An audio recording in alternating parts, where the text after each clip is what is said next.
Vous êtes à l'abreuvoir de l'actualité. Bonsoir et bienvenue à toutes et à tous les grandes articulations. Loi des finances initiale 2025, l'examen du document dans son volet recettes se poursuit à l'hémicycle. Devant les différentes commissions se relayent les départements ministériels. Les priorités sont exposées. Comment amener les paysans à adopter les meilleures pratiques culturelles pour sauver la biodiversité? La réponse à cette problématique préoccupe Accor Guinée et la Confédération nationale des organisations paysannes. Des échanges ont récemment lieu à Conakry. Secteur des télécommunications, l'année 2024, on assiste à l'amélioration de la connectivité du pays. La fibre optique est mise à contribution. Les métiers du numérique ont été développés. La digitalisation de l'administration publique est aussi en marche. C'est dans la page rétrospective. C'est tout pour les titres. L'archevêque de Conakry, à la tête d'une délégation des nouveaux évêques catholiques de Guinée, était chez le Premier ministre. Au menu des entretiens, présentation des condoléances aux familles endeuillées suite à la tragédie de Nzérékoré, mais pas seulement, la prise de contact des nouveaux chefs religieux catholiques avec le chef du gouvernement. On suit cet extrait de Monseigneur Vincent Koulibaly à sa sortie d'audience. Nous sommes venus présenter au Premier ministre, aux autorités de notre pays, notre compassion, notre proximité. Et aussi lui dire que nous prions avec tous les catholiques pour le repos éternel de ceux qui ont été arrachés brutalement à notre affection, ainsi que pour le prompt rétablissement des blessés. Et que nous prions également pour que les familles endeuillées, les cœurs meurtris soient consolés et que notre pays vive dans la paix. La deuxième raison, c'était pour présenter au Premier ministre les nouveaux évêques de notre pays. Parce qu'il y a eu deux nouveaux diocèses qui sont créés par le pape, le diocèse de Guékédou et le diocèse de Boké. Il fallait, après l'ordination de ces évêques, venir les présenter aux autorités. Et aussi, il y a l'archevêque coadjuteur de Conakry, M. François Silla, qui est mon adjoint. Donc, nous avons été aussi présentés au Premier ministre. La troisième raison, c'était pour présenter au Premier ministre le visage de la conférence épiscopale de Guinée, comme il existe dans tous les pays où il y a des catholiques. Donc, c'était cela essentiellement que nous avons traité avec le Premier ministre. Il a été très gentil, très disponible pour nous accueillir et nous présenter toute sa disponibilité, la disponibilité des autorités du pays pour nous soutenir. Et il nous a demandé de continuer à prier pour notre pays, pour la paix en Guinée. À présent, dans cette édition, une série de décrets, ils vous seront lus par le général Amara Kamara, ministre secrétaire général de la présidence. Merci, CA. Décret D 2024-251 PRG CNRD SGG portant élévation des officiers à la dignité de général. Le président de la République, vu la charte de la transition, décrète, article 1er, les officiers supérieurs dont les prénoms et noms suivent sont élevés à l'appellation et à la dignité de général de brigade. Ce sont 1. Colonel Tamba Kalas Tolno, état-major de l'armée de terre. 2. Colonel Sori Keita, état-major de l'armée de terre. Article 2. Le présent décret, qui abroge toute disposition antérieure contraire, prend effet à compter de sa date de signature, sera enregistré et publié au journal officiel de la République. Conakry, le 12 décembre 2024, Général Mamadi Doumbouya. Décret D 2024 255, PRG, CNRD, SGG, portant nomination de hauts cadres au ministère de la Défense nationale. Le président de la République, vu la charte de la transition, décrète, article 1er, les hauts cadres dont les prénoms et noms suivent sont nommés dans les fonctions ci-après. 1. Directeur du centre d'entraînement des opérations de maintien de la paix. Général de brigade Sori Keita. Matricule 20041G. 2. Directeur adjoint du centre d'entraînement des opérations de maintien de la paix. Commandant Bébé Ousmane Kamara. Matricule 27343G. Article 2. Le présent décret, qui abroge toute disposition antérieure contraire, prend effet à compter de sa date de signature, sera enregistré et publié au journal officiel de la République. Conakry, le 12 décembre 2024, Général Mamadi Doumbouya. Décret D 2024 252 PRG CNRD SGG portant nomination des membres du comité de pilotage de la Commission nationale de réforme foncière et de l'habitat. Le président de la République, vu la charte de la transition, décrète, article 1er, en application de l'article 5 du décret D 2024-108 PRG CNRD SGG du 15 mai 2024 portant création, attribution et organisation de la Commission nationale de la réforme foncière et de l'habitat. Les personnes dont les prénoms et noms suivent sont nommées membres du comité de pilotage de la Commission nationale de réforme foncière et de l'habitat. 1. Président.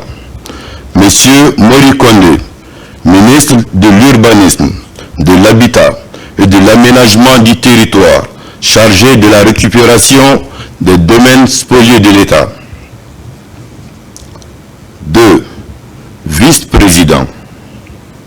Monsieur Félix Lama, ministre de l'Agriculture et de l'Élevage. 3.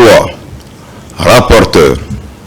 Monsieur Abdourahmane Sike Kamara, ancien ministre. Membre. Dr Antoine Akoy Sovogui, conseiller à la présidence de la République en charge des relations avec les institutions républicaines. Dr Alpha Abdoulaye Diallo, président de la Commission des affaires économiques et du développement durable du Conseil national de la transition. Monsieur Mohamed Lamine Sissabane, ministre directeur de cabinet de la primature. Monsieur Hassan Diallo, secrétaire général de la Cour suprême. Monsieur Mohamed Sike Kamara, secrétaire général du ministère de l'administration du territoire et de la décentralisation. Monsieur Tcherno Amadouba, secrétaire général au ministère du budget. Madame Fatoumata Bintabari, chef de cabinet au ministère des Transports. Monsieur Abou Djoumessi, conseiller juridique au ministère de l'économie et des finances.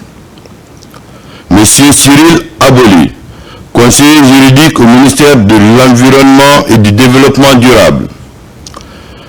Monsieur Hassan Bari, conseiller principal au ministère de l'Urbanisme, de l'Habitat et de l'Aménagement du territoire, chargé de la récupération des domaines spoliés de l'État. Madame Boulintou Douno, conseillère chargée des questions industrielles et des petites et moyennes entreprises au ministère du Commerce, de l'Industrie et des petites et moyennes entreprises. Monsieur Raphaël Nangbalamou, conseiller technique au ministère des Mines et de la Géologie. Monsieur Mami Zaoro, conseiller juridique au ministère du Travail et de la Fonction publique. Monsieur Ibrahima Kobele Keita, secrétaire général au ministère de la Culture, du tourisme et de l'artisanat. Colonel François Tolno, directeur général des domaines et infrastructures militaires au ministère de la Défense nationale. Monsieur Mori Kamara, directeur général des impôts. Monsieur Kabinet Traoré, directeur général du Trésor de la comptabilité publique. Madame Diana Kouyaté, directrice générale de l'Agence de promotion des investissements privés. Maître Mohamed Sampil, agent judiciaire de l'État. Madame Madina Dansoko, vice-présidente de la Chambre nationale de l'agriculture. Monsieur Balsa Dia Sissavane, vice-président du conseil d'administration de la Confédération générale des entreprises de Guinée. Maître Zézé Kalivogui, chargé de la déontologie de l'Ordre des avocats de Guinée. Maître André Dabo, membre de la Chambre des notaires de Guinée. Maître Seri Daouda Kamara, président de la Chambre des huissiers. Architecte Boubacar Ba, président de l'Ordre national des architectes de Guinée. Ingénieur Wessou Kourouma, secrétaire général adjoint de l'Ordre national des ingénieurs de bâtiments et travaux publics. Dr Ali Diallo, vice-président de l'Ordre des géomètres experts. Monsieur Mamadou De Kamara, responsable de la coopération décentralisée et de la communication de l'Association nationale des communes de Guinée. Ingénieur Seri Kamara, secrétaire général de la coalition guinéenne sur le foncier. Monsieur Mamadou Siré Savané, secrétaire général de l'Association guinéenne de la presse en ligne. Article 2. Les membres du comité de pilotage de la Commission nationale de réforme foncière et de l'habitat sont nommés en raison des fonctions qu'ils occupent dans les administrations et structures qu'ils représentent. La perte de qualité, de titres ou de fonctions dans leur administration ou structure respective entraîne leur remplacement de plein droit par le ou le nouveau titulaire des dites fonctions. Article 3. Le présent décret, qui prend effet à compter de la date de sa signature, sera enregistré et publié au journal officiel de la République, Conakry le 12 décembre 2024, Général Mamadi Doumbouya. Décret D 2024 253 PRG CNRD SGG portant nomination de haut cadre au ministère du Budget. Le président de la République, vu la charte de la transition, décrète, article 1er, les hauts cadres dont les prénoms et noms suivent sont nommés dans les fonctions ci-après. 1.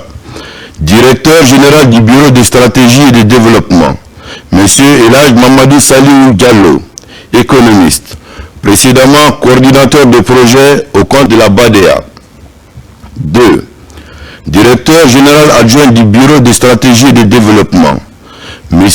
Ibrahima Lincoln Kamara, spécialiste en commerce international, précédemment en service à la SOGECA. Article 2.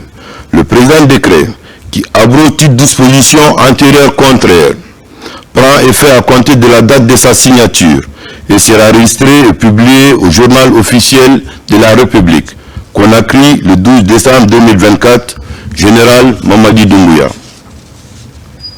Décret D 2024 254 PRG CNRD SGG portant nomination de haut cadre au ministère des Infrastructures et des Travaux publics.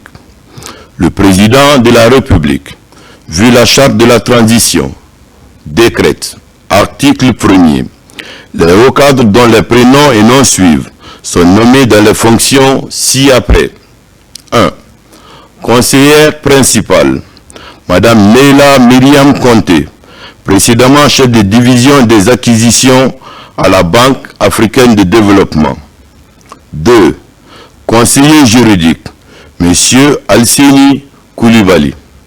3. Conseiller chargé des infrastructures et des travaux publics, M. Daouda Kamisoko, précédemment enseignant-chercheur à l'IMT des mines d'Albi. 4. Conseiller chargé de la planification et du suivi-évaluation, M. Amadou Diallo. 5. Conseiller chargé de mission, M. Maurice Anou. Article 2. Le présent décret, qui abroge toute disposition antérieure contraire, prend effet à compter de la date de sa signature et sera enregistré et publié au journal officiel de la République. Conakry, le 12 décembre 2024, Général Mamadi Doumbouya. Décret D 2024 256 PRG CNRD SGG portant nomination de hauts cadres au ministère du Budget. Le président de la République, vu la charte de la transition, décrète, article 1er, les hauts cadres dont les prénoms et noms suivent sont nommés dans les fonctions suivantes. 1. Conseiller principal, M. Ibrahima Kamara, statisticien, économiste, précédemment chef de service à la direction des études de la Banque centrale de Guinée. 2. Conseiller juridique, M. Fodebokar Bangoura, juriste, matricule 230-433D. 3. Conseiller chargé des questions fiscales, M. Joseph Kovana Kourouma, fiscaliste, matricule 586-703Q. 4. Conseiller chargé de la qualité des dépenses, M. Ibrahima Souri Damantan Kamara, économiste, matricule 202-034W. 5. Conseiller chargé de mission, M. Alpha Ali Kaba, matricule 584-494H, précédemment directeur général adjoint du Bureau de stratégie de développement du ministère du Budget. Article 2. Le présent décret, qui abroge toute disposition antérieure contraire, prend effet à compter de la date de sa signature et sera enregistré et publié au journal officiel de la République. Conakry, le 12 décembre 2024, Général Mamadi Doumbouya. Décret D 2024 257 PRG CNRD SGG portant nomination des directeurs communaux du plan au ministère du Plan et de la Coopération internationale. Le président de la République, vu la charte de la transition, décrète, article 1er, les cadres dont les prénoms et noms suivent sont nommés dans les fonctions suivantes. 1. Directeur communal du plan de Matam, Madame Kadiatou Fofana, économiste. Directeur communal du plan de Matoto, Monsieur Fodé-Diba Doumbouya, matricule 317-567D. 3. Directrice communale du plan de Ratoma, Madame Hawasouma, matricule 312-47W, administrateur civil. 4. Directeur communal du plan de Manéa, Monsieur Ousmane Bari, économiste. 5. Directrice communale du plan de Dixine, Madame Nalen Kondé, économiste. 6. Directeur communal du plan de Lambagny, Monsieur Ben Salah Diakité, matricule 244-819P, précédemment directeur communal du plan par intérim de Matoto. 7. Directeur communal du plan de Kaloum, Monsieur Soriba Nabé, économiste. 8. Directrice communale du plan de Kassa, Madame Mariam Souma, économiste. 9. Directeur communal du plan de Tombolia, Monsieur Amara Kaba, économiste. 10. Directeur communal du plan de Symphonia, M. Oumar Siré Sissé, ingénieur. 11. Directeur communal du plan de Bessia, Mme Bernadette Zoubouli Soumaoro, matricule 244 910 M, précédemment directrice communale du plan de Kaloum. 12. Directeur communal du plan de Sanoya, M. Ousmane Kaba, spécialiste en développement communautaire. 13. Directeur communal du plan de Kagoulé, M. Mohamed Diakité, matricule 297 767 C, sociologue. Article 2. Le présent décret, qui abroge toute disposition antérieure contraire, prend effet à compter de la date de sa signature, sera enregistré et publié au journal officiel de la République. Conakry, le 12 décembre 2024, Général Mamadi Doumbouya. Je vous remercie. Merci de le passer sur ce plateau. Lecture de décret assuré par le général Amara Kamara, ministre secrétaire général de la présidence. Dans l'actualité, examen de la loi des finances initiales 2025. Les conseillers nationaux passent au crible le document dans son volet recettes. Devant les différentes commissions se relayent les départements ministériels. Le niveau d'exécution du budget 2024 est présenté. Les priorités pour l'année prochaine sont exposées. Robert Siditolno, compte rendu.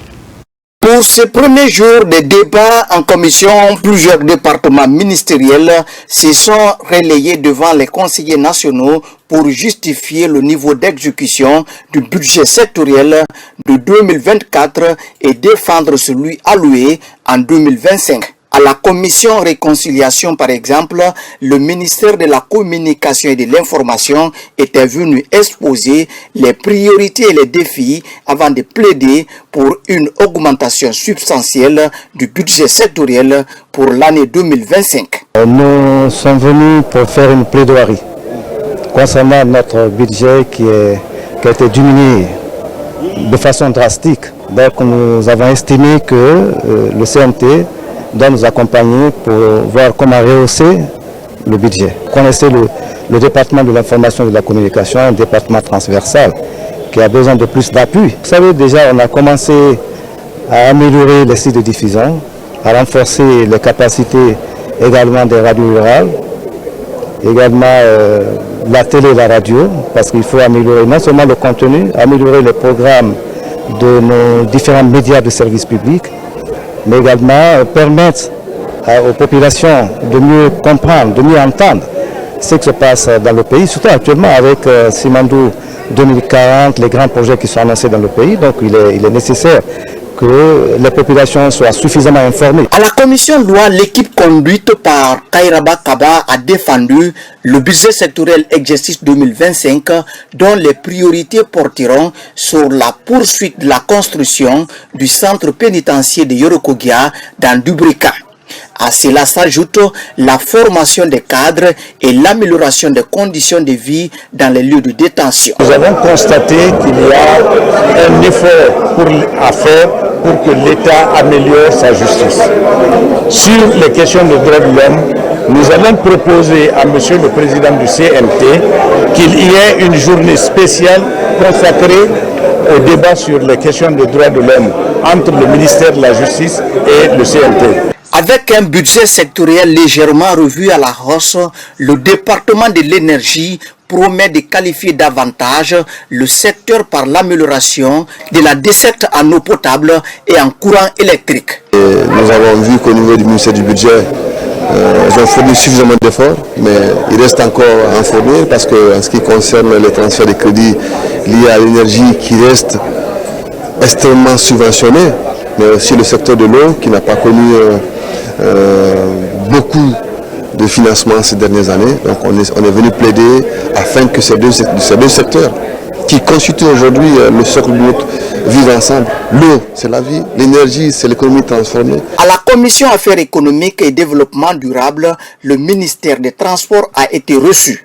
Les débats ont été axés sur les priorités en 2025. Nous sommes venus ici pour expliquer nos difficultés, au-delà simplement aussi des lignes budgétaires, c'est d'expliquer nos difficultés qui, une fois prises en compte, permettront je l'espère en tout cas, de réajuster de revoir un peu notre budget pour nous permettre de réaliser nos investissements. Les conseils se sont interrogés sur justement l'efficacité des différents services à remplir correctement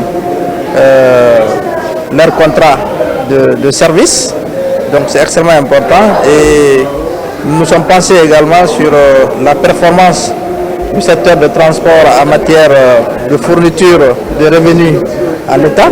De même, à la Commission Affaires étrangères, la rencontre avec les cadres du ministère des Affaires étrangères a porté sur le niveau d'exécution du budget 2024 et les priorités en 2025. Il a été question ici de vraiment démontrer comment le budget de 2024 que nous avons reçu a été, si vous voulez, exécuté, dépensé. Nous avons eu plusieurs poches de dépenses, à savoir l'acquisition de nouvelles chancelleries, parce que c'est une préoccupation majeure de notre chef de l'État quant à l'image de notre pays à l'étranger. L'amélioration justement des conditions de vie de nos représentants dans les différents pays. C'est très bien de voter le budget pour l'année 2025, mais encore faudrait-il avoir des éléments d'information sur la manière dont le budget de l'année 2024 a été exécuté, a été mis en œuvre. Donc pour nous, c'était très important de les entendre là-dessus. À la commission éducation également, les cadres du département de la culture et du patrimoine historique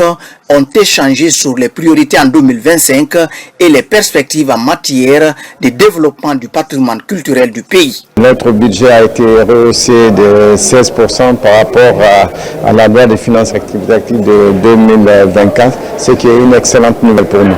L'année 2025 démarre avec le grand projet Simandou 2040, où il se trouve que la culture occupe le deuxième palier.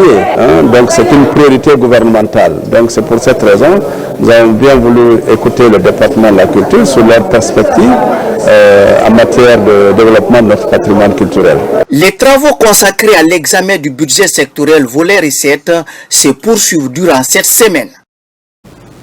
C'est l'une des recommandations de l'immersion gouvernementale de 2022 appuyée par les instructions du Premier ministre chef de gouvernement en faveur des structures déconcentrées. Résultat, introduction de nouvelles plateformes dans l'exécution des dépenses publiques.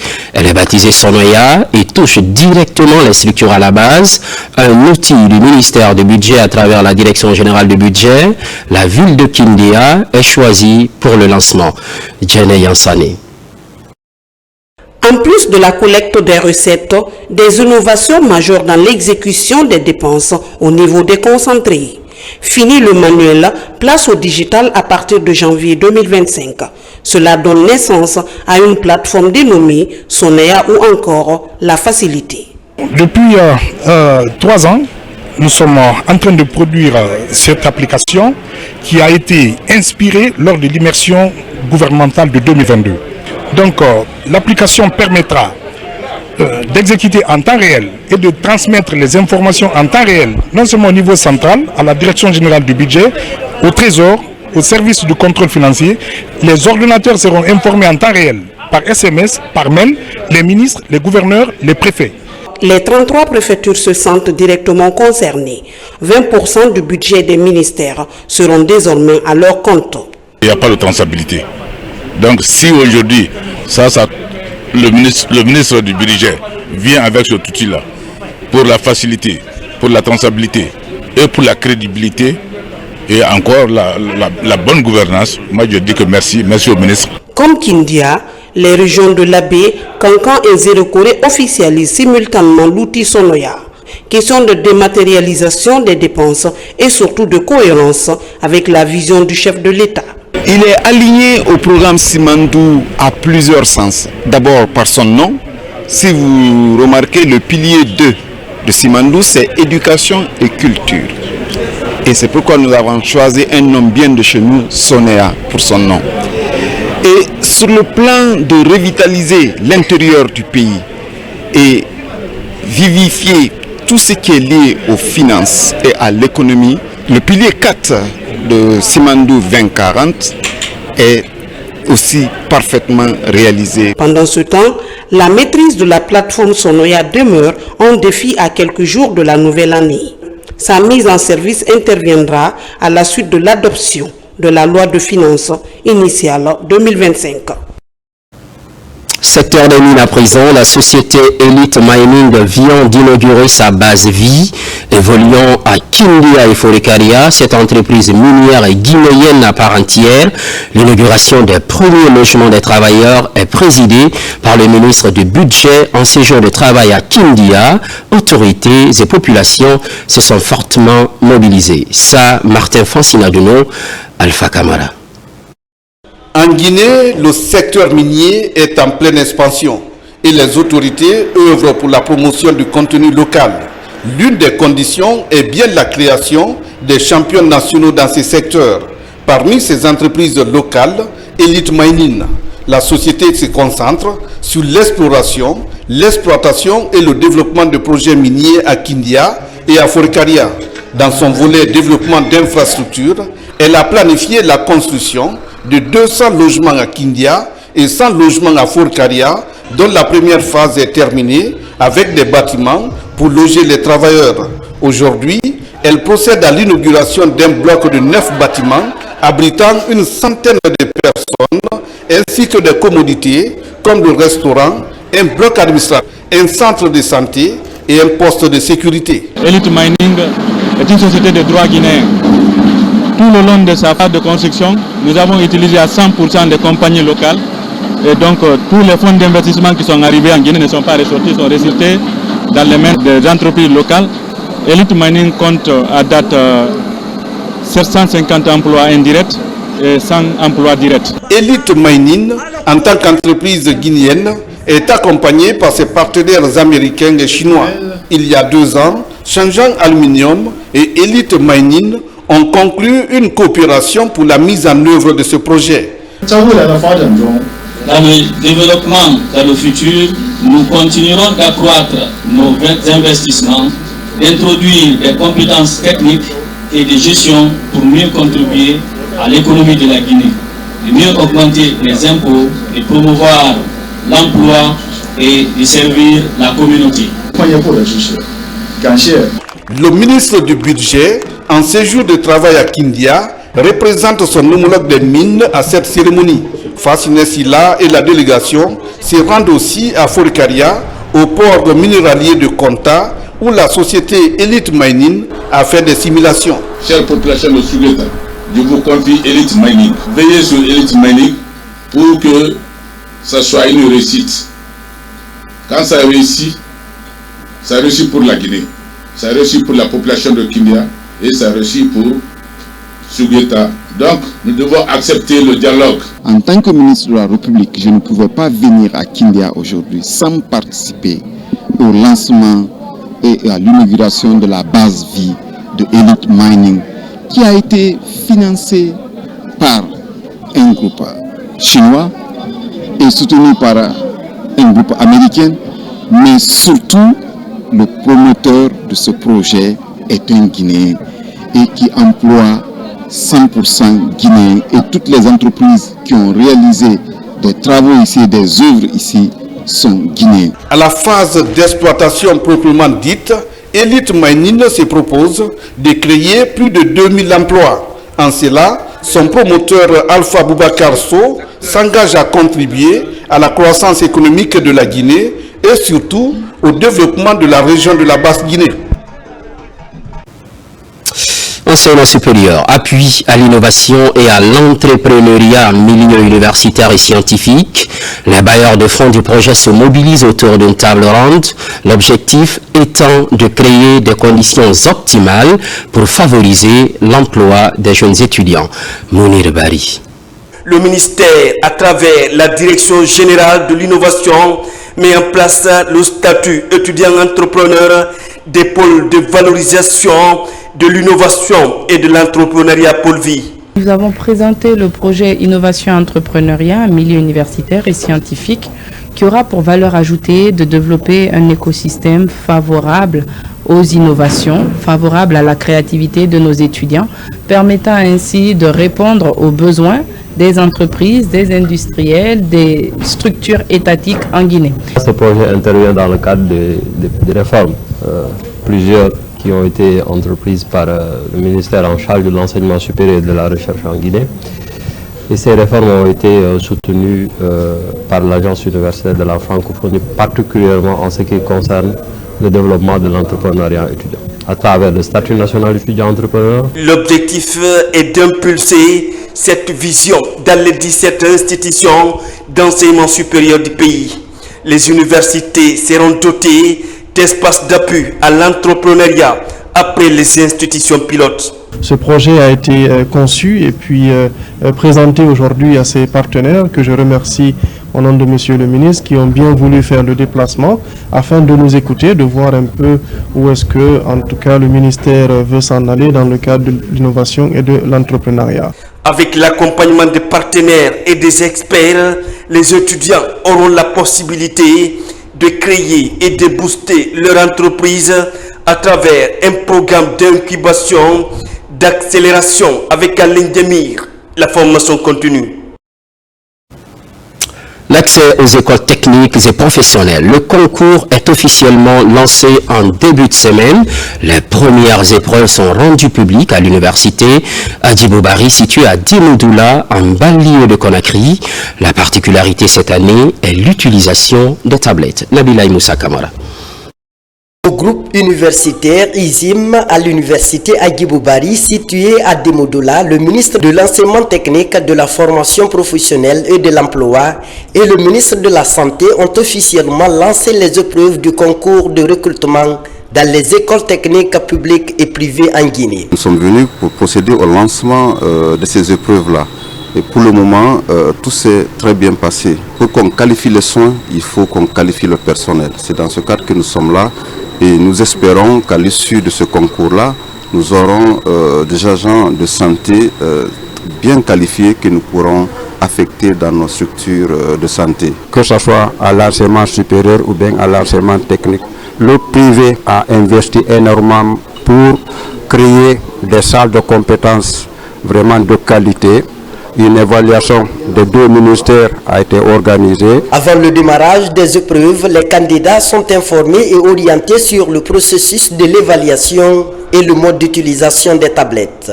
Une innovation appréciée de tous. La plupart de ces candidats ont l'habitude de manipuler les smartphones. C'est à peu près la même chose. Mais la seule différence, c'est que le concours se passait d'avant de façon papier. Comme vous le savez, maintenant c'est plus ça. Comme on migre vers la digitalisation, il est question d'apprendre les enfants ce qui les attend, même dans le monde du travail. Dans le monde du travail, aujourd'hui, si tu n'es pas dans le numérique, c'est difficile d'en sortir. Cette année, l'utilisation des tablettes permet aux candidats de se familiariser avec l'outil informatique incontournable aujourd'hui. Sont concernés par ce concours les candidats ayant le niveau bac et brevet. Enfonce à Doubrika. Et c'est parti pour la Semaine nationale de la citoyenneté et de la paix. Thème retenu cette année, asseoir une citoyenneté démocratique responsable pour la construction d'une Guinée nouvelle. L'activité encourage également le respect des droits et devoirs civiques. Fallait le dialogue pour plus d'explications. C'est une forte mobilisation des acteurs impliqués dans la promotion des valeurs fondamentales de citoyenneté de Doubrika et environ. C'est une initiative du gouvernement pour amener les populations à prendre conscience de leur contribution au processus de développement de la Guinée. Il faut comprendre qu'est-ce qu'est un citoyen, quel est son droit, quel est son devoir. Son comportement vis-à-vis de lui-même, de ses voisins, de ses camarades citoyens, de l'État, des lois et règlements. Qu'est-ce qu'il doit faire, qu'est-ce qu'il ne doit pas faire. Tout, c'est dans la tranquillité, dans la paix. Et j'espère bien que les citoyens ont beaucoup adhéré. La mission va continuer jusqu'à une semaine, en train d'expliquer à travers les écoles, les mosquées, partout où on peut retrouver un nombre de personnes. À Doubrika, des actions civiques sont prévues pour asseoir une citoyenneté démocratique responsable. La campagne est pilotée par le ministère de l'administration du territoire et de la décentralisation. Il y aura un atelier aussi de formation pour les jeunes. Ça va regrouper 20 jeunes leaders. On va les initier, on va leur impliquer, on va leur donner ces notions de civisme et de la paix. Une manière de construire notre pays. Comme partout en Guinée, la semaine nationale de la citoyenneté sera ponctuée par des séries d'activités pour renforcer le servicement démocratique. Le tout pour l'ancrage de la paix et le vivre ensemble dans notre pays. Une seule question, et ça touche à la fois l'agriculture et l'environnement. Comment amener les paysans à adopter les meilleures pratiques culturelles pour sauver la biodiversité? La réponse à cette problématique préoccupe Accord Guinée et la Confédération nationale des organisations paysannes. Des échanges ont récemment lieu à Conakry. Nabi Kamara. L'agroécologie offre des solutions aux défis environnementaux, socio-économiques et politiques majeurs auxquels l'humanité fait face aujourd'hui. D'où la nécessité de former et de renforcer les capacités des organisations paysannes sur les pratiques et techniques agroécologiques pour un changement de pratiques culturelles en faveur de la sauvegarde de la biodiversité. Quand on parle d'agroécologie, on parle d'abord de produire de façon durable. Produire de l'alimentation, une alimentation saine, mais de façon durable, ça veut dire que respecter l'environnement. Donc cette formation va être axée essentiellement sur d'abord comprendre les concepts et les principes qui sont associés et quel est le lien entre l'agroécologie et les changements climatiques pour que les gens puissent non seulement contrôler ce qu'ils font et prendre conscience que tout acte que nous posons dans l'agroécologie va contribuer à restaurer le sol, à restaurer la nature et à donner en tout cas une réponse aux changements climatiques que nous avons aujourd'hui. Ici justement, il s'agit de cet exercice qui consiste à réunir ces paysans producteurs et acteurs du secteur pour leur permettre de s'approprier les nouvelles techniques agricoles en vue d'une transition agroécologique réussie en Guinée. L'objectif ici est d'accompagner ces producteurs à la base pour changer de pratique agricole, c'est-à-dire de l'agriculture conventionnelle. Nous sommes en train aujourd'hui de renforcer leurs capacités pour qu'ils puissent vraiment adopter de nouvelles pratiques agricoles, dont notamment l'agroécologie. Nous attendons connaître les bonnes pratiques agroécologiques qui sont respectueuses de l'environnement. C'est pourquoi nous prêtons tellement attention à cet échange pour qu'on puisse s'enrichir et enrichir nos organisations à la base. L'agroécologie est une technique qui fait du chemin et qui regorge de nombreux avantages pour l'ensemble des acteurs du secteur. Production animale dans la région de la baie, 50 agents vétérinaires apprennent les techniques d'alimentation, un programme mis en place par le département de l'agriculture et de l'élevage. Il est question de rehausser les interventions de ces techniciens sur le terrain. Marouf Ba. Dans l'élan de renforcement des capacités des ressources humaines sur le terrain, le Fonds national de développement de l'élevage, FONDEL, en accord avec les directions techniques de l'élevage, forme 50 agents de services déconcentrés. Ces agents sont issus des directions nationales de l'alimentation, de la production animale et des services vétérinaires. Ils seront outillés sur les bonnes pratiques de production alimentaire et de santé animale. On fait ce constat-là à l'intérieur du pays. Au retour de la mission, nous avons effectué notre mission encore en dehors de la Guinée. Nous avons vu le gap qu'il y a entre ces pays et le constat que nous avons fait lors de la tournée. Alors nous avons initié cette formation d'accompagner les directions techniques que sont la production animale et les services vétérinaires. Quand vous prenez par exemple l'élevage des bovins, l'élevage des caprins et les autres espèces, il faut y avoir des programmes de vaccination, il faut avoir ce qu'on appelle la prophylaxie, il faut nettoyer, il faut désinfecter les locaux où les animaux vivent, et ce sont l'ensemble de tout ça que nous appelons les bonnes pratiques en élevage. Ce projet de formation des chefs de poste vétérinaires et zoonotechniques va durer 5 jours. Pendant ces jours, ces agents vont bénéficier des meilleures pratiques dans l'exploitation avicole, bovicole et apicole, mais aussi amener les agents à cerner les concepts de la gestion de la transhumance pour la prévention et la gestion des conflits. Nous sommes des services déconcentrés et nous sommes là dans le cadre de l'application des politiques du gouvernement, dans le cadre du développement, du bien-être des animaux et des humains. Donc aujourd'hui ici, le niveau central nous invite ici pour des renforcements des capacités. Ça nous fait tellement plaisir.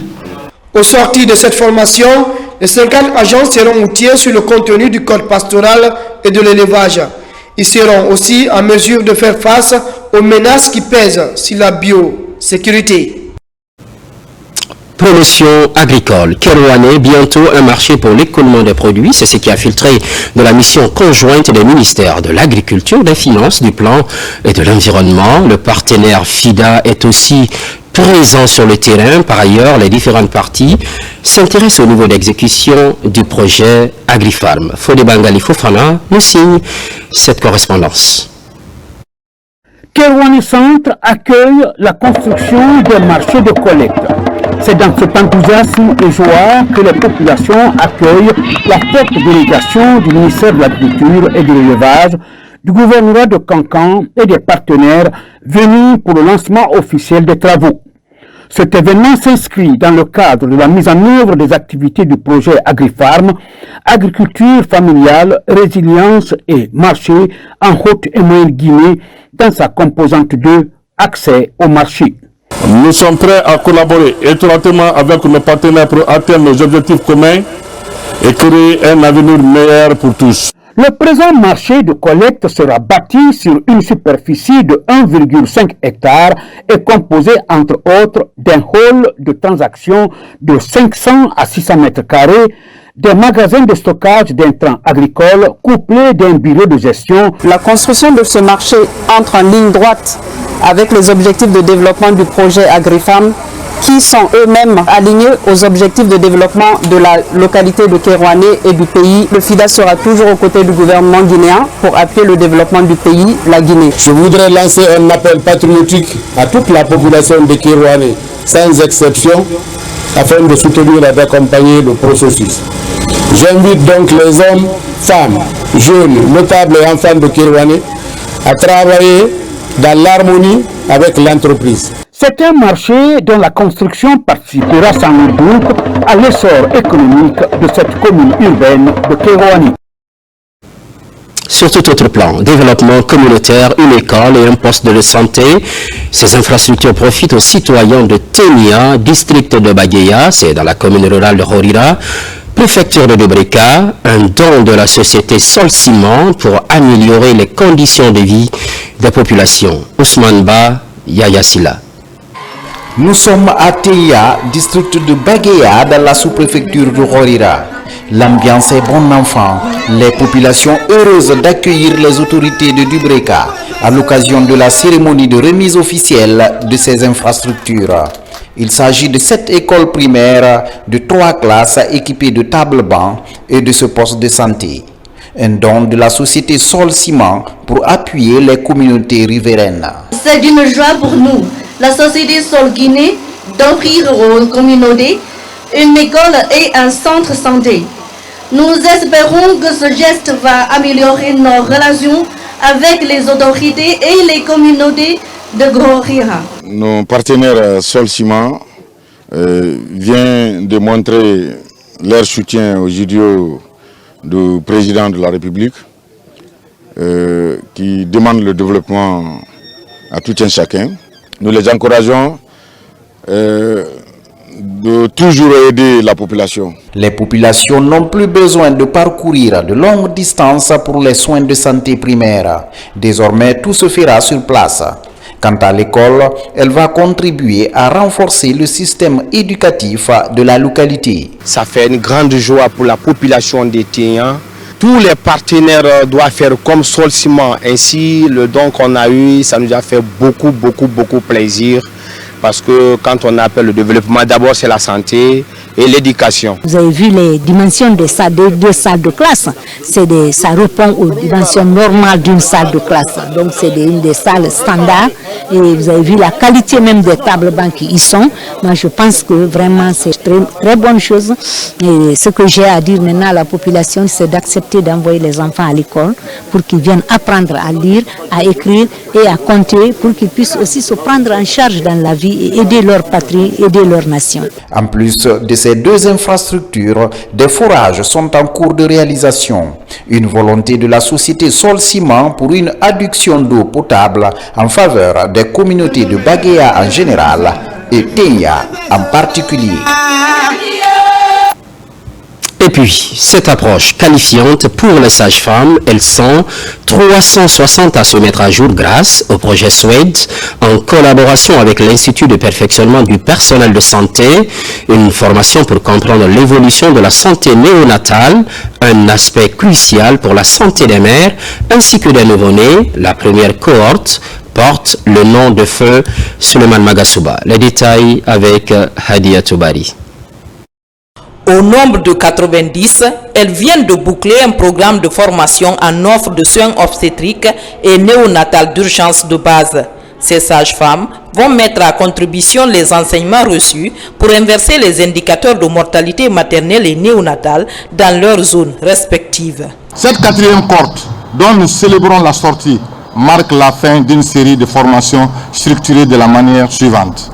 Une partie théorique autour de 6 compétences, une partie pratique, communément appelée travaux pratiques, organisée dans 3 salles de compétences où des stations ont été aménagées en 5 compartiments pour faciliter l'acquisition des compétences. Et la dernière partie consacrée aux stages dans les services de maternité des hôpitaux et CMC identifiés dans le Grand Conakry. Pour nous, cette formation incarne un engagement, une volonté de sauver des vies et de garantir à chaque femme enceinte et chaque nouveau-né les soins qu'il mérite, même dans les cas d'urgence. Cette cohorte fait partie des 360 sages-femmes ayant bénéficié d'un renforcement de capacité en santé de la reproduction. Toutes sont venues des zones rurales. Il s'agit des régions de Kankan, Labé et Farana. Le projet SWED, financé par la Banque mondiale, est le principal initiateur de la formation. L'activité qui nous réunit s'inscrit dans les efforts du ministère de la Santé à réduire la mortalité maternelle, néonatale et infantile.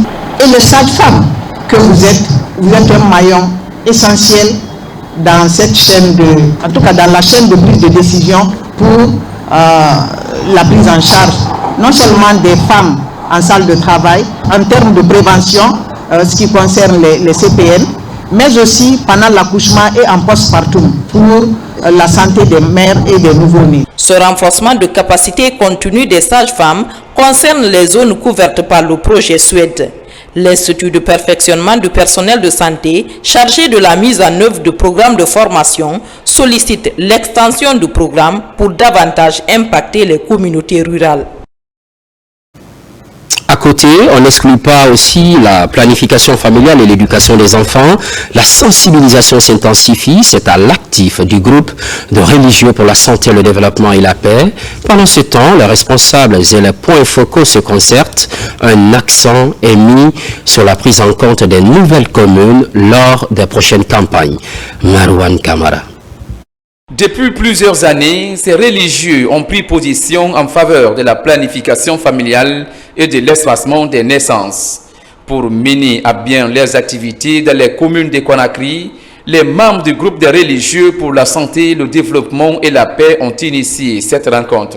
Le motif, expliquer et informer des points focaux des nouvelles communes sur les activités et la mission du GRSDP en Guinée. C'est suite à la mise en place des communes de Conakry que nous avons décidé d'organiser cet atelier pour essayer de mettre les nouvelles communes au même diapason que les anciennes, leur donner les premières informations. Qu'est-ce que le groupe des religieux pour la santé, le développement et la paix? Quel est son rôle? Le groupe des religieux pour la santé, le développement et la paix œuvre selon nos religions. À travers cette rencontre, les religieux comptent collaborer et impliquer les représentants des nouvelles communes et partenaires à leur programme. Nous avons appelé ces directeurs communaux avec les points focaux choisis dans ces communes pour pouvoir venir faire la formation, la planification familiale. Il faut qu'il y ait des sources dans la vaccination et l'éducation des enfants. Le groupe des religieux pour la santé, le développement et la paix est membre de l'Alliance des religieux de l'Afrique de l'Ouest.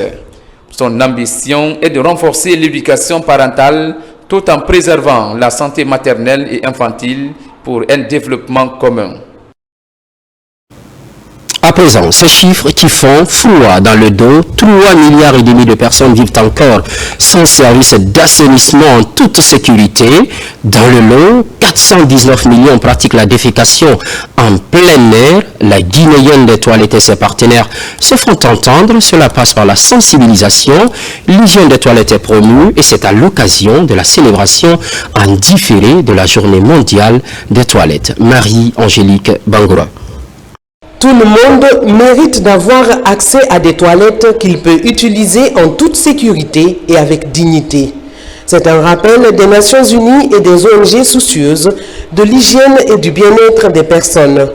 La deuxième édition de la Journée mondiale des toilettes est célébrée à l'école primaire Koloma Solo Primo. Les toilettes ne sont pas simplement des équipements utilitaires destinés au confort quotidien. Dans des espaces où la vulnérabilité est souvent la plus visible. Pour les femmes, elles sont un rempart contre l'insécurité, les offrant un espace intime et sûr. Pour les enfants, elles garantissent des conditions sanitaires essentielles pour leur développement. Pour les personnes à mobilité réduite et les personnes marginalisées, elles sont un symbole d'inclusion. Chacun devrait donc avoir accès à des toilettes sûres, hygiéniques et privées qui soient liées à un système d'assainissement géré en toute sécurité, permettant d'éliminer correctement les déchets. La Guinéenne des toilettes a comblé le gap dans la sensibilisation des cibles à l'école primaire Koloma Solo Primo. Ici, les toilettes sont réhabilitées et les kits sanitaires sont offerts par la Guinéenne des toilettes et ses partenaires Sato et l'association des vidangeurs de Guinée. Les enfants peuvent l'utiliser parce que ça vous permet de juste squatter et que ça facilite la chose. Maintenant, Sato ne pense pas seulement à des personnes de chaque jour, mais il faut penser aussi à des personnes de mobilité réduite, à des personnes âgées. En prenant l'exemple sur le cas de l'école primaire de Koloma Solo Primo, c'est une manière de montrer à l'ensemble des participants que cette structure mérite d'être accompagnée par les moyens financiers, les moyens humains et les moyens logistiques. La Guinéenne des toilettes appelle les communautés à adopter des comportements sains en matière d'assainissement et d'hygiène. Éducation à présent avec cette main généreuse. Plusieurs orphelinats pris en charge. Les bénéficiaires reçoivent un lot important de vêtements. À cela s'ajoute le parrainage de 50 enfants, une assistance de la structure Les Orphelins de Guinée au profit de cette couche démunie. Son assaillant pour plus de détails. Fidèle à sa mission, l'ONG Les Orphelins de Guinée redonne le sourire aux enfants des orphelinats Simankan et Abou Mengue Camara. Ils reçoivent des vêtements et le parrainage de plus de 50 orphelins pour leur permettre d'aller à l'école. Donc c'est une structure qui existe depuis 2017, l'ONG, et nous on avait pour objectif en fait de venir en appui à l'État, justement dans l'aide de ces orphelinats, structures existantes, qui malheureusement manquent cruellement de moyens, parce que c'est l'essence même d'une ONG, c'est de venir en aide, en appui à l'État, parce que malheureusement l'État ne peut pas tout faire. Nous avons cette satisfaction de leur voir nous venir en aide et tout, et apporter la joie à ces enfants, surtout dans ces périodes de Noël qui approchent, et nous les remercions beaucoup pour tout ce qu'ils sont en train de faire pour vraiment apporter un petit confort à ces enfants. Visiblement heureux, ils expriment leur gratitude et lancent un appel aux autorités pour leur venir en aide. Nous sommes tellement contents, c'est pour leur dire merci. Parce que ceux qui pensent pour venir partager leurs biens aux orphelins, nous les hommes, on n'a pas de prix de ça. C'est Dieu seulement qui paiera ces gens-là. C'est une satisfaction à travers l'orphelinat de Guinée. Parce que ce n'est pas aujourd'hui qu'ils ont commencé à faire les dons, c'est plusieurs années qu'on a continué et ils ont continué à faire le don dans mon orphelinat et des autres orphelinats aussi. J'aimerais que l'État s'engage à fond pour ces enfants. Parce que dû aujourd'hui, la situation que nous vivons, c'est un peu difficile. Les orphelins ne sont pas soutenus. Au regard des nombreuses actions caritatives en faveur des orphelins, l'ONG Les Orphelins de Guinée promet avec ses partenaires de continuer à aider les orphelins. Un mot de migration dans ce journal. 123 migrants retournés de la Libye sont pris en charge par le centre Jean-Paul II. Arrivé à Conakry, la solidarité du gouvernement est exprimée à l'endroit de ses compatriotes. La ministre en charge des personnes vulnérables l'a fait savoir. Des mesures sont annoncées. Mohamed De Camara. Le gouvernement guinéen se préoccupe du retour des migrants guinéens au Bercail. Hier encore, 123 migrants, dont 8 femmes et 20 mineurs accompagnés, sont accueillis à Conakry. La ministre de la Promotion féminine, de l'enfance et des personnes vulnérables, Charlotte Daffé, est venue au centre de transit des migrants à Jean-Paul II pour apporter la solidarité du gouvernement.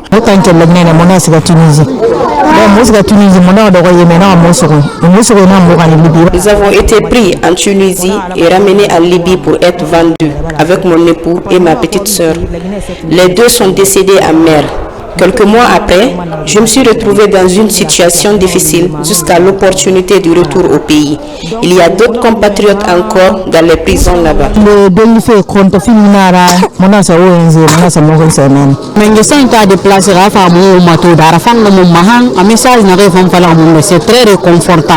Le message du gouvernement nous a réconfortés. Le retour au Bercail nous a appris à plus d'un titre. On remercie le président de la République pour ce geste qui sauve. Pour le gouvernement, plusieurs mesures seront envisagées pour accompagner les compatriotes retournés. Vous avez pu remarquer qu'il y a des femmes et beaucoup d'enfants mineurs qui sont arrivés. Qu'est-ce qu'il faut faire de ces enfants? Qu'est-ce qu'il faut faire de ces femmes?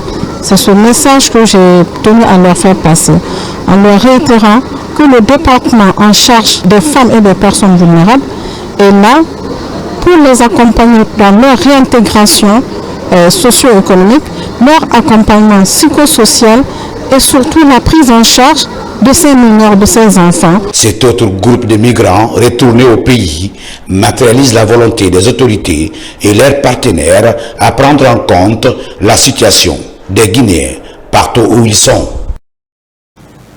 Ce qui, entre autres, concentre l'actualité, secteur des télécommunications, l'année 2024 enregistre de grandes réformes pour l'amélioration de la connectivité du pays. La fibre optique facilite l'interconnexion de la Guinée avec certains pays voisins. Des jeunes ont été formés au métier du numérique. Autre programme, et non des moindres, la digitalisation de l'administration publique. Voyons tout cela ensemble avec Mamadou Saliou. Dans son élan de transformation numérique, la Guinée a fait des progrès cette année. D'importants programmes sont exécutés pour la réduction de la fracture numérique et l'amélioration de la connectivité du pays. Un programme qui a permis d'interconnecter la Guinée et le Mali par la fibre optique. D'autres protocoles d'accord sont aussi signés pour la mutualisation d'infrastructures numériques et le partage d'expériences avec la Sierra Leone et la Côte d'Ivoire. Aujourd'hui, l'interconnexion entre nos deux pays ne verra que favoriser non seulement la résilience au niveau du trafic de nos données, créer aussi du trafic économiquement parlant, et cela ne fait qu'enrichir nos concitoyens en matière de connectivité de qualité et aussi créer une connectivité plus abordable. Autre projet phare réalisé cette année dans le secteur des télécommunications, c'est la formation des milliers de jeunes au métier du digital pour faire de l'inclusion numérique une réalité. Au même moment, le programme de digitalisation de l'administration publique a pris cette année sa vitesse de croisière. En tant que département responsable de la politique du gouvernement en matière de digitalisation, mais aussi des télécommunications, notre rôle, c'est de coordonner les activités, mais aussi d'aller sur une inclusion. Dans le secteur des télécommunications, 2024 a été aussi marqué par des travaux de développement d'infrastructures numériques. À Conakry, s'est tenue la rencontre des experts et autres acteurs en charge de l'atterrissage du deuxième câble sous-marin dénommé Amical Cabral. À l'intérieur du pays, des travaux de construction d'espaces numériques sont aussi lancés dans certaines villes. Sport foot éliminatoire du championnat national Maroc 2025, le CIMI national local se prépare depuis des semaines pour sa double confrontation contre la Guinée-Bissau. Des matchs amicaux sont disputés pour jauger le niveau des joueurs. Le ministre des Sports s'est rendu au centre technique de Nongo pour apporter son soutien à l'équipe. Djibril Kamara nous fait le point. Le centre technique de Nongo, c'est le cadre idéal choisi par le staff technique du CIMI national local pour sa mise au vert en prélude à la double confrontation contre la Guinée-Bissau.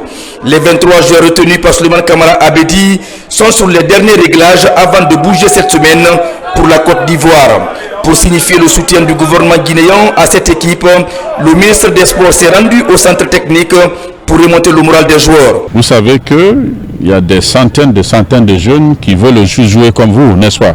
Et peut-être qu'ils sont meilleurs que vous, n'est-ce pas?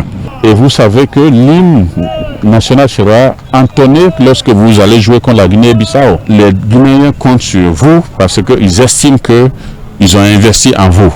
Donc, en fin d'année, il faut faire rire le peuple de Guinée en vous qualifiant. Le CIMI national local de Guinée est déterminé à relever le défi dans ces éliminatoires car l'espoir des Guinéens repose sur cette équipe et l'entraîneur en est conscient. Par rapport à ce groupe, on n'aura pas d'excuses en tant que coach et tout mon staff. Nous sommes en train de faire un travail discrètement et on a un objectif et cet objectif c'est de se qualifier peu importe la manière. Déjà, l'équipe nationale locale est à l'internat dans un réceptif hôtelier de la place depuis des semaines. Il joue son match aller le 20 décembre au stade Félix Houphouët-Boigny d'Abidjan contre les Djourtous locaux et le 28 à Bissau pour le match retour du dernier tour qualificatif pour le championnat d'Afrique des Nations Maroc 2025.